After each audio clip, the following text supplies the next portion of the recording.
The following episode of Dad vs. Daughter was made possible by a contribution from Asmodee.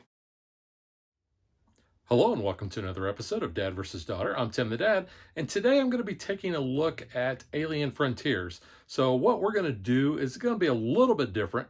I'm going to open it up and we're going to compare it to this previous version that I have. I'm going to give you an overview on how the game is played, and then I'm going to tell you what I think, so check it out.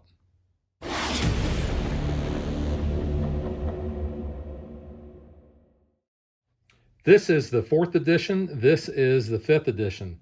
Now, the biggest thing that sticks out is that the cover art is completely different. I personally prefer the 4th edition cover art. You can see that the box sizes are the same. And we'll go ahead and we'll flip over the back just so you can see the difference there. Here I actually like the back of the 5th edition better. But let's go ahead and we're going to put the 4th edition aside, and we're going to go ahead and open the 5th edition.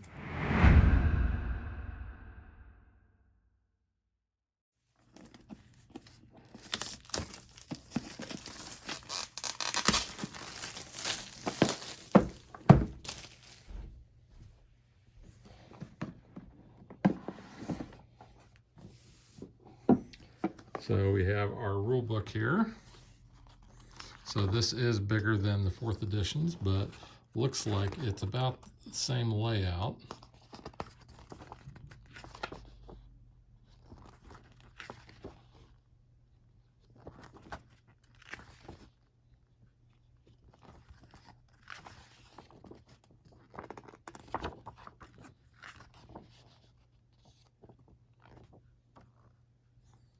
Now I know the 4th edition rulebook has this same thing on the back. I think I like the layout a little bit better in the 4th edition. I do know that the board is bigger. This is a 6-panel board, so let's go ahead and open this up.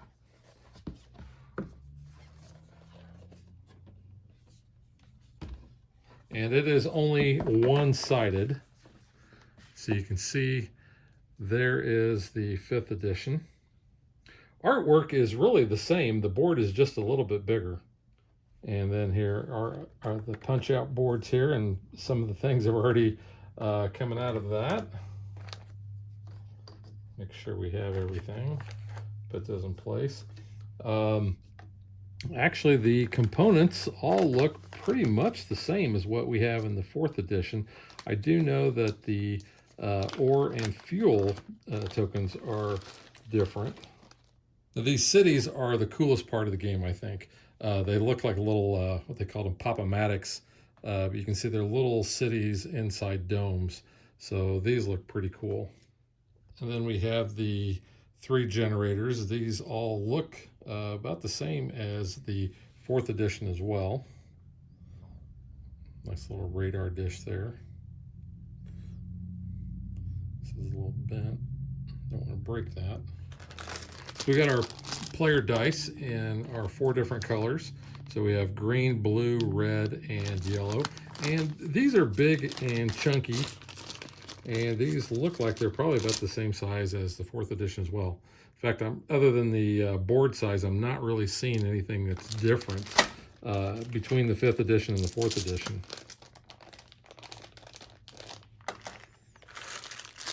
So here's those other tokens I was talking about.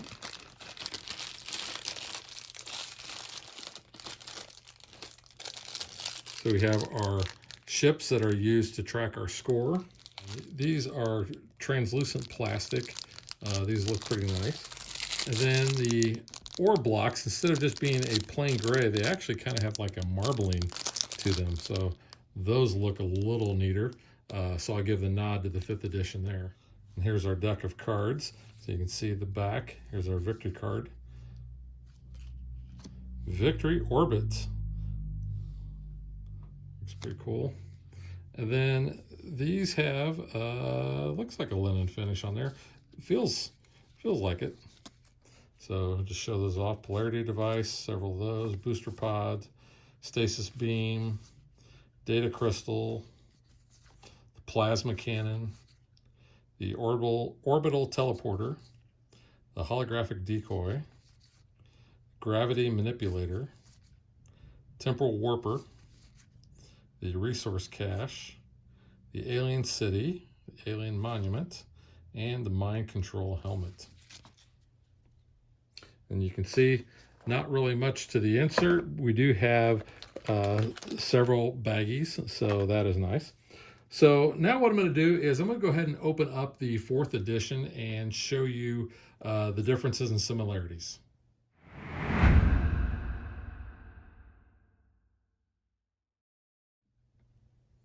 Here's a good comparison of the different sizes in the 4th edition versus the 5th edition.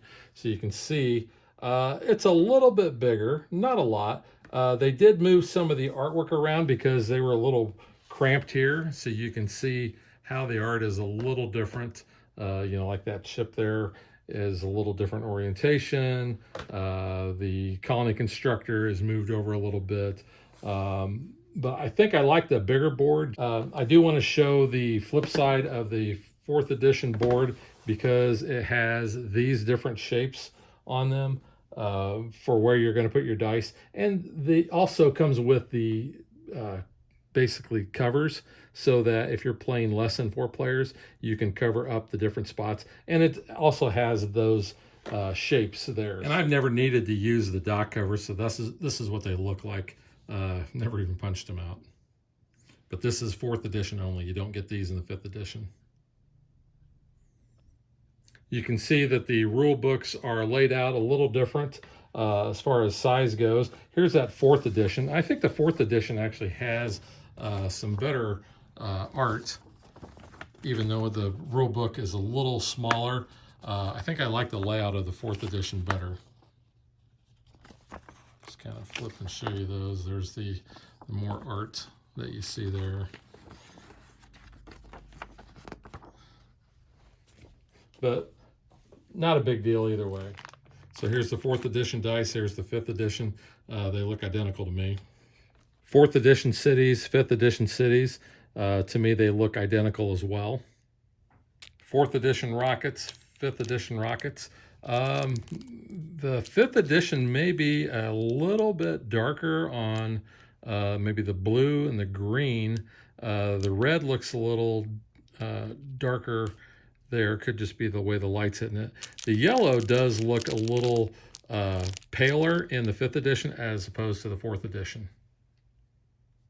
Other than my 5th edition orange generator being a little bent, these all look identical. The color, I think, is pretty much even. The 5th edition, the orange is a little bit more on the red side. This is the biggest difference that I've seen. Here are the fuel tokens and the ore tokens from the 4th edition, and then there they are for the 5th edition. I like the 5th editions look better. I mean, these are okay and they're serviceable, but they're very plain. At least the translucent look of that and the marble look of the ore in the 5th edition makes it look neater in my opinion. I have the 5th edition cards laid out there, but basically they look like it is the same art as the 4th edition. As I just go through the 4th edition here, I'm looking at those. Yeah, it might be a little different. Like this might be a little bit closer in on this as opposed to what is in the 5th edition. But other than that, they look pretty identical to me. I'm not noticing any differences. I thought that I had read that the artwork was different, but it does not appear to be so. And then in my 5th edition, I have that victory card that I had showed you earlier.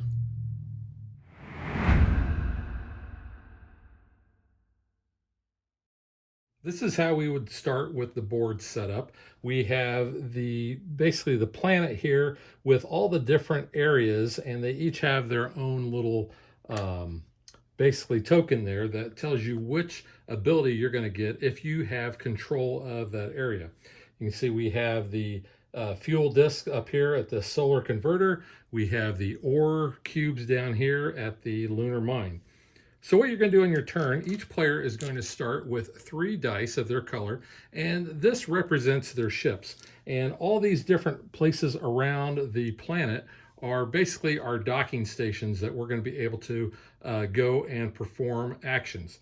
Now, on our turn, we're going to roll the dice to begin. And then based on those values, we are going to be able to place them and carry out certain abilities. So starting down here at the bottom at the colonist hub, that is how we are going to get our little colonies built and on the board. When we assign a die there, we are going to then place our colony there, and every die that we keep adding to that is going to move it along until we finally get to here. When we get to that last spot, we pay a fuel and an ore, and we can place that anywhere we want on the planet.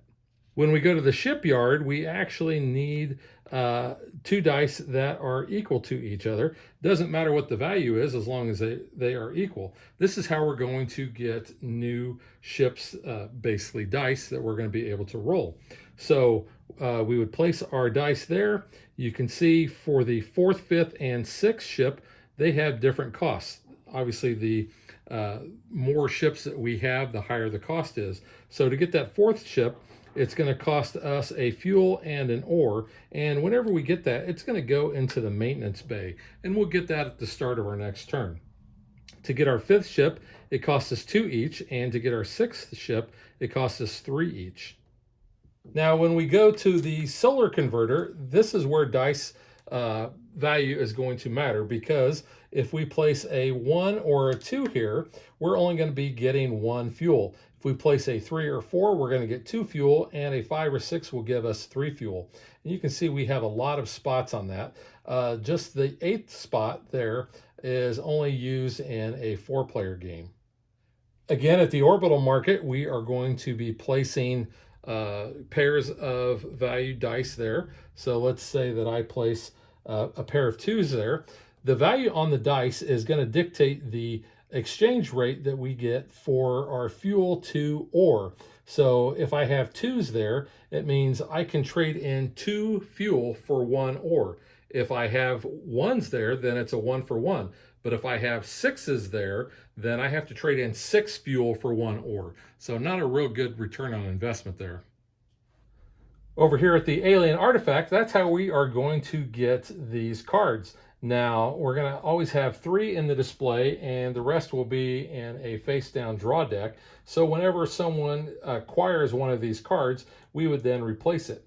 Conversely, if we use one of the cards and we have to discard it, it will go into a discard pile. If we ever run out of that draw pile, then we'll shuffle the discard up for that. But the way this works is we can place any die value that we want up there. So let's just say that I'm placing a 4 there. That means that I can basically wipe out all 3 of those, and I can place 3 new cards there because I may not like what I see. Now, I can place any other dice there, and if I am at a value of 8 or better, then I can take one of those. So let's say I spent my first die to get a 4. I could then place another die, and I could take one of those cards because that is greater than or equal to 8. Now, that if I wanted to buy another card, that actually gets reset. So I'd have to have a value of 8 or more in order to take another card.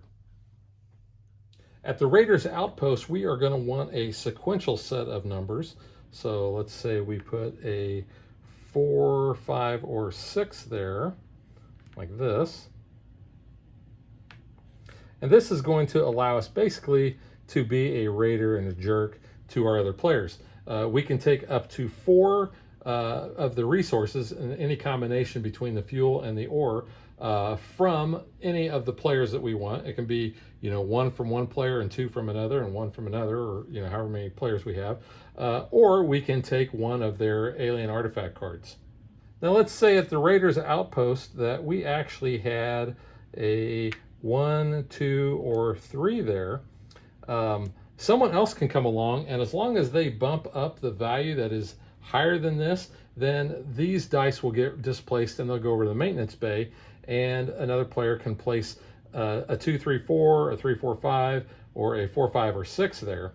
Or if you have all 6 of your dice, you could do that as well, displacing your own dice. Now, the way the lunar mine works is you can place a die value there, but you always have to be greater than or equal to the die that is in front of it. So if I put 1 there, I can take 1 ore. If I want to take another one, let's say I had a 4, then I could take another ore. And to top it off, let's say I had a 1 left. I could not place that 1 there. However, if I placed it second, then I would be able to keep going. But if I played a 5 there, then I could take my last ore. And you can see that these last spaces are reserved for 3 and 4 players. But this is a good way to block people when you start. If you roll and have a bunch of high numbers, you place them there. Down here at the colony constructor, we are going to want to have dice that are all equal. So we need 3 of a kind. So let's just say that I had 3 4s there. And I would just place them there. And these spots are for 3 or 4 players.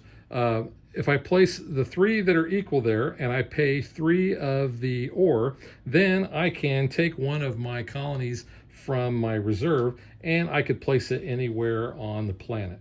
Now, speaking of placing on the planet, whenever you are the first player, let's say that I decide that I want to go to the Bradbury Plateau, I would take this token here and I would place my little colony there. And then as long as I have control of that, I get whatever this power is. Now you can see this one says I pay 1 less ore than normal whenever I use the colony constructor. So each of these typically give you a better bonus whenever you're taking any of the actions. Now let's say on a future turn, the blue player goes there. Now I no longer have control of that, so this will go back there until 1 player has control.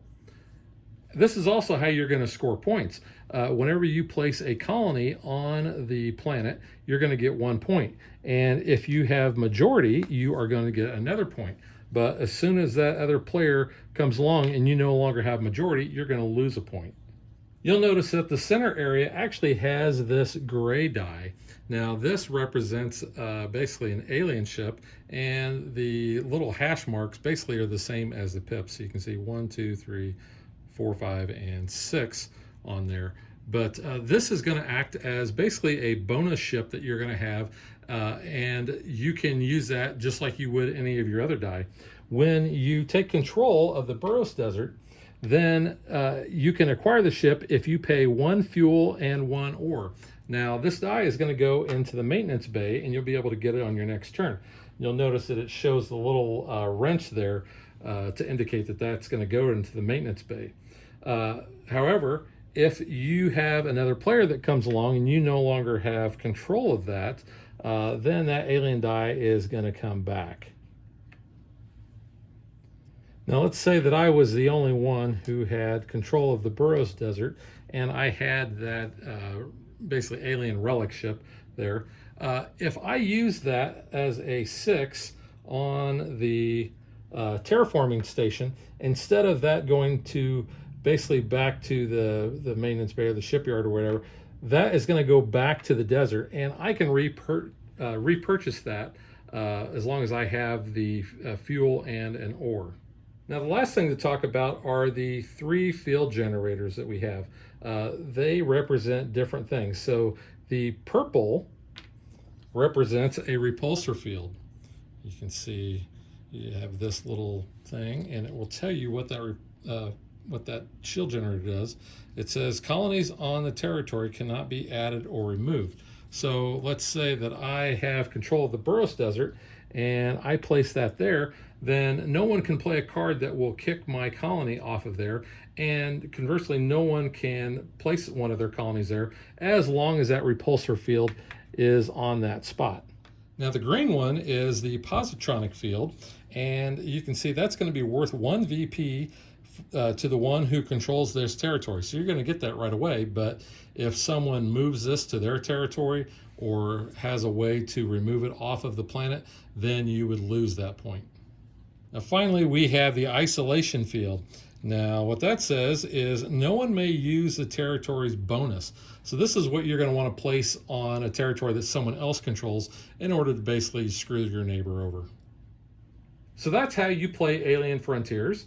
So now let's get to what I think.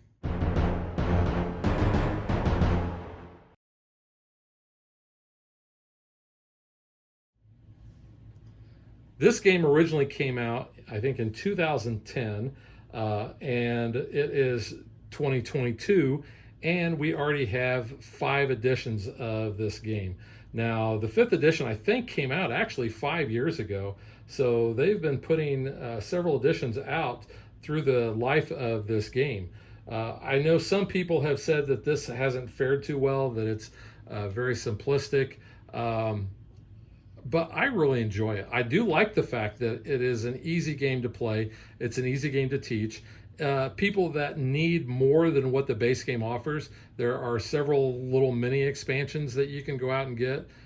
Some of them add factions and other things. I think I've only played with maybe 1 or 2 of those total. But Alien Frontiers is a game that I really like. I sought out and traded for the 4th edition. Ironically, I've not really played my copy of it. I've always seemed like I always play other players' copies. A number of my friends have this, which is why that's kind of been the case. I've played it online on Tabletopia. I used to have the app for it on the iPad, but I don't think that's I don't think it's available any longer. But I've played the heck out of it. I really like it. The art and everything is pretty much the same from what I've seen in the 4th edition. I like it. It's very stylistic, sci-fi-ish. I love the components. I love the little dome cities. I don't know how well that shows up, but there's where the Wizard of Oz lives. But these are really cool. They're not very big, and I know the early editions, they were just flat colored discs, which was when I got the 4th edition. I wanted to make sure that that one came with the little dome cities, because I really like that. These are pretty cool, the little field generators, other than mine being a little wonky. That's just kind of what it is. No biggie. Doesn't affect gameplay at all. But I like the detail that they have on that. The dice are nice and big and chunky, so I like that. I like the artwork. Pretty much I like about everything on it. The little ships that we use for scoring over here are basically your generic ships that you see in other games. I've seen them in Impulse and several others that have little rocket ships. I do like the fact that the 5th edition made a bigger board. I never really cared about having the double-sided board before, so I'm very happy that we've got a little bit more board to work with.